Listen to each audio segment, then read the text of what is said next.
मैं हूं हमज़ा मुनीर और आप देख रहे हैं YouTube channel H series notes. आज हम जिस टॉपिक के बारे में बात करेंगे LLB part 5 criminal procedure codes. CrPC हमारा सब्जेक्ट है और आज हम लोग एक इंपॉर्टेंट टॉपिक के बारे में डिस्कस करेंगे। अक्सर पेपर में रिपीट होता है production of accuse before court, कि जब भी कोई एक्यूज्ड अगर किसी का भी, जैसे हमने आप लोग ले उसमें पढ़ के आए थे जो लॉ लैंड लॉज थे आपके पिछले साल आपने स्पेशल लोकल लॉज पढ़ा, तो उसमें देखे जैसे कोई प्रोसीजर था कि समन जारी होता है, समन में ये होता है, ये चीज़ें होती हैं।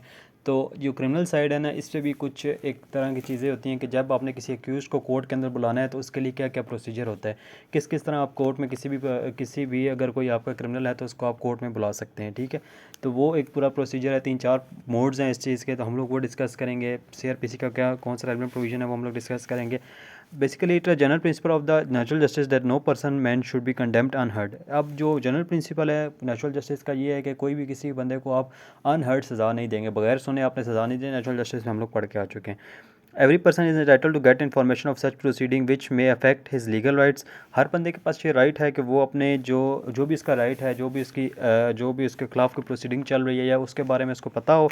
ठीक है, और जो भी ऐसा कोई भी अगर कोई एक्ट है जो उसके लीगल राइट्स को अफेक्ट कर रहा है तो उसके बारे में उसको पता हो। This information may be conveyed to him by process which may be use for the production of accuse by the before court. अब जब भी किसी कोर्ट में आप किसी उसको जो है ना, ये इन्फॉर्मेशन उसको कन्वे करने के कुछ तरीके हैं जो सीआरपीसी ने बताए हैं कि आपने ये तरीके फॉलो करने हैं। 68 से लेकर जो आपकी 89 तक है ना सिविल क्रिमिनल प्रोसीजर कोड में, वो आपका डील करता है प्रोडक्शन ऑफ एक्यूज के बारे में। Modes of production of accuse को प्रोड्यूस करने के 4 मोड्स हैं। सबसे पहले हमारे पास आता है समन आएगा इसमें। ठीक है, इसमें हमारे पास वारंट आएगा, वारंट के बाद हमारे पास प्रोक्लेमेशन आएगी। ठीक है, वो हम लोग बारी बारी डिस्कस करते हैं। समन क्या होता है?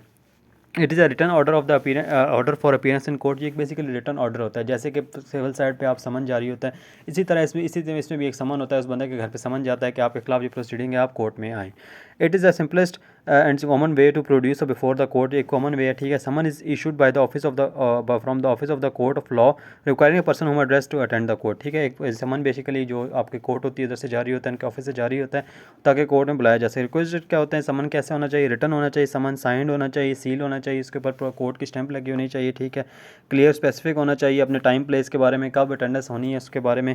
ठीक है, और समन होम सर्व, समन किसको दिया, समन को कौन कौन समन जारी कर सकता है, कौन कौन समन बाय होम किसके सर्व किया जाए। पुलिस ऑफिसर जाके उसको दे सकता है, ऑफिसर ऑफ द कोर्ट जो बैलेफ वगैरह होते हैं कोर्ट के वो जाके दे सकते हैं। ठीक है, या फिर कोई पब्लिक सर्वेंट है, कोई किसी को अगर अथोराइज किया गया तो वो जाके समन दे सकता है उसके बंदे के घर में। ठीक है, समन हाउस सर्व, समन आपने कैसे जारी करना है। ठीक है, कैसे आपने उसको सर्व करना है समन को? सबसे पहले अपने पर्सनल सर्विस है, वो बंदा आपको घर में मिलेगा, आपने जाकर उसको समन दे देना है। ये बेसिकली पर्सनली समन है। ठीक है, लिविंग अडल्ट मेल मेंबर, अगर वो बंदा घर नहीं है तो उसका जो भी मेल मेंबर होगा घर का, आपने उसको समन दे देना है। ठीक है, और उसकी रिसीविंग उससे ले लेनी है। फिक्सेशन, अगर फिर भी वो बंदा वहाँ पे नहीं है, व्हेन द पर्सनली और some male member both not found, जब दोनों नहीं होंगे घर में या कुछ भी ऐसा नहीं होगा, then the summon can be affixed at the front of the house. तो उसके घर के बाहर आपने समन चिपका कर देना है। ठीक है, and which the person summon reside. ठीक है, जिसमें वो आपको रिजाइड रहता है उस घर में जाके जो एड्रेस होगा उस पर जाके आपने बाहर चिपका देना है summon. And thereupon the summon shall be deem to have been duly serve. तो उसको समझा जाएगा कि समन जो है सर्व हो गया है। ठीक है, समन टू कंपनी और बॉडी, अब समन जो बॉडी और कंपनी वगैरह को आपने करना होता है तो वो किस तरह करना है? The summon if required to be serve to an incorporate company may be serve on president, secretary और लोकल मैनेजर। अगर किसी कंपनी वगैरह को आपने समन करना है तो उसके जो प्रेसिडेंट होगा या कोई इसका सेक्रेटरी होगा उसके नाम पे आपने समन जारी करना है और उसको आपने जाकर बेसिकली समन सर्व करना है।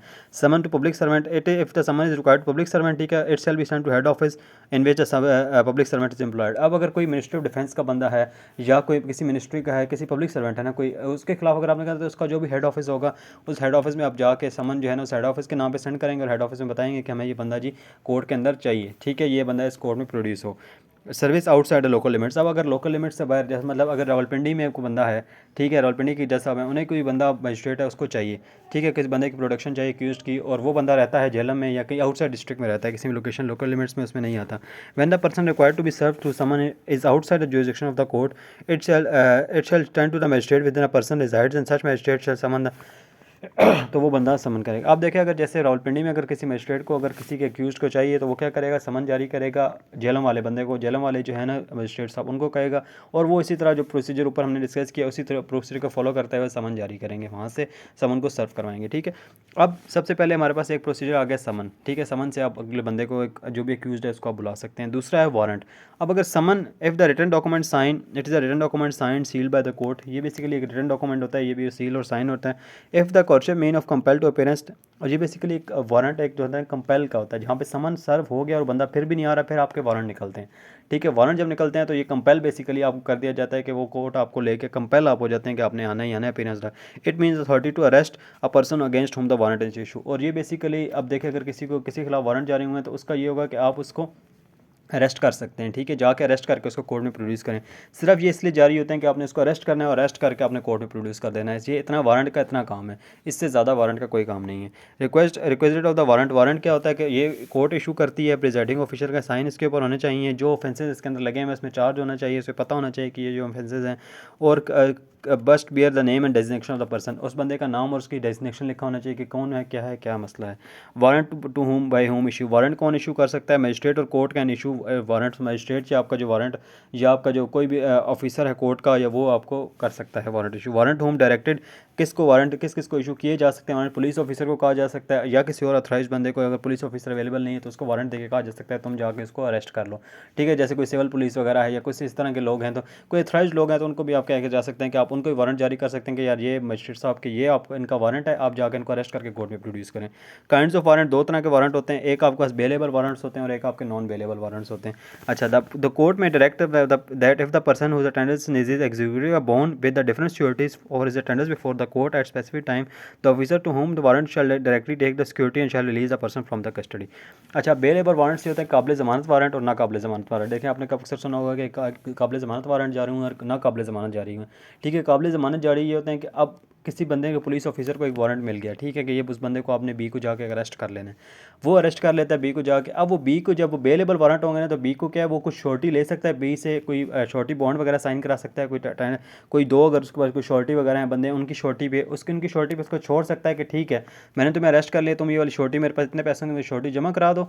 ठीक है, और तुम ये कहोगे कि मैं उस डेट को मैं कोर्ट में खुद ही प्रोड्यूस हो जाऊँगा, तुम्हें मैं कस्टडी में नहीं रखता। ठीक है, तो वो उसको कस्टडी से रिलीज़ कर देगा, इसको हम कहते हैं बेलेबल वारंट। ठीक है, अब नॉन अवेलेबल वारंट देगा, तो जो नॉन अवेलेबल वारंट्स होते हैं ना उनमें बंदे को आप रिलीज़ नहीं कर सकते श्योरिटी पे, उसमें आपने कोर्ट में प्रोड्यूस करना ही करना है, उसमें कोर्ट में आपने प्रोड्यूस करना है, खुद ही आपने पुलिस ऑफिसर्स को अरेस्टेड फॉर्म में कोर्ट में प्रोड्यूस करेंगे। वैसे ही है कि जो बेलेबल वारंट्स होते हैं उसमें आप श्योरिटी लेके बंदे को छोड़ देते हैं, बंदा उस डेट पे आके खुद ही कोर्ट में पेश हो जाता है क्योंकि उसने श्योरिटी जमा कराई होती है। ठीक है, और वो श्योरिटी अगर वो नहीं आएगा तो उसकी श्योरिटी जब्त हो जाएगी। वो बेसिकली जो प्रोसीजर होता है श्योरिटी जब्त होने का वो सारा वही प्रोसीजर होगा बेल।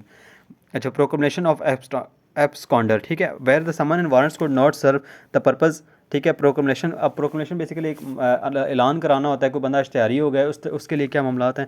ठीक है, where the summon and warrant could not serve that purpose और रिक्वायर्ड रिमेन कंसील्ड और avoiding to appear the court. अच्छा, अब कोई बंदा है, अब समन भी जारी हो गया, वारंट भी जारी हो गया, फिर भी वो बंदा कोर्ट में नहीं आ सका, किसी वजह से वो बंदा ना अरेस्ट हो सका ना, वो इश्तिहारी है बेसिकली एक तरह का, वो उसको वो मतलब भागा हुआ है, कहीं नहीं मिल रहा। ठीक है, तो क्या होगा कि वो फिर भी नहीं आता कोर्ट में। The court is satisfied that a sufficient reason to take necessary may issue a written proclamation requiring him to appear. तो एक बेसिकली एक प्रोक्लेमेशन उसको इश्तिहारी जिसको कहते हैं कि इश्तिहारी कर देगी, तो वो एक कोर्ट एक रिटन ऑर्डर एक पास कर देती है कि ये बंदा इश्तिहारी है, अब इसकी प्रोक्लेमेशन एब्सकॉन्डर है ये। ठीक है, बेसिकली इश्तिहारी को कहते हैं।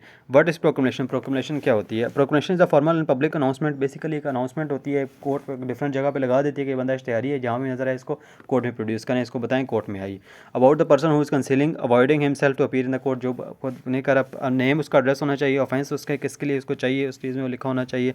Statement requiring that he must appear before the court, उसमें लिखा हो कि ये कोर्ट में पेश हो, तुम कोर्ट में जल्द जब से place where has to appear, उसमें लिखा हो कि किस कोर्ट में तुमने किस तारीख को लाजमी पेश होना ही होना है।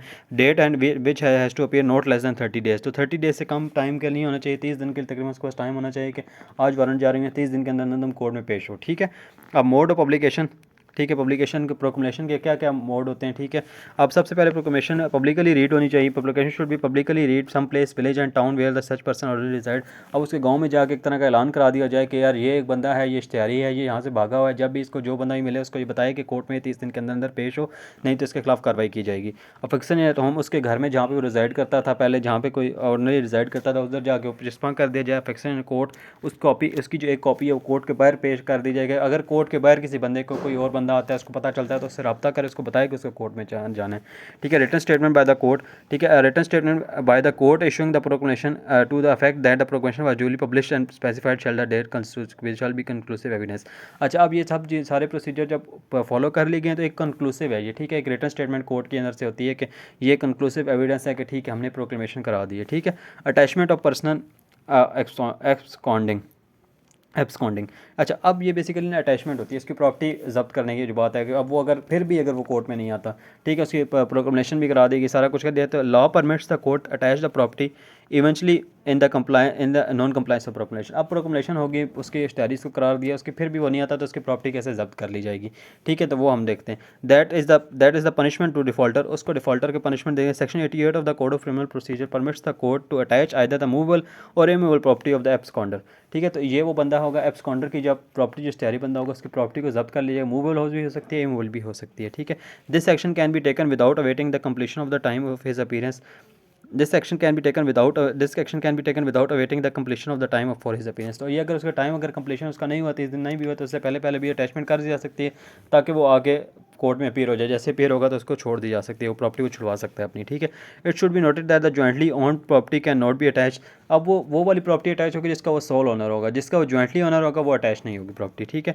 अटैचमेंट बेसिकली यहाँ पे जो है ना जब्त करने के मामलात में आ रहा है, जब्त करने के मीनिंग में आता है। प्रॉपर्टी में be restored when the person appears in the court, और जैसे वो बंदा कोर्ट में अपीयर होगा उस प्रॉपर्टी को रिस्टोर कर दिया जाएगा, प्रॉपर्टी उसके हवाले कर दी जाएगी। प्रॉपर्टी बेसिकली वो यही होगी कि सिर्फ वो अच्छा, अब कैसे वो प्रॉपर्टी को अटैच कैसे किया जाएगा? अगर मूल प्रॉपर्टी है उसको सीजर कर लिया जाएगा, उसको जब्त कर लिया जाएगा, ठीक है।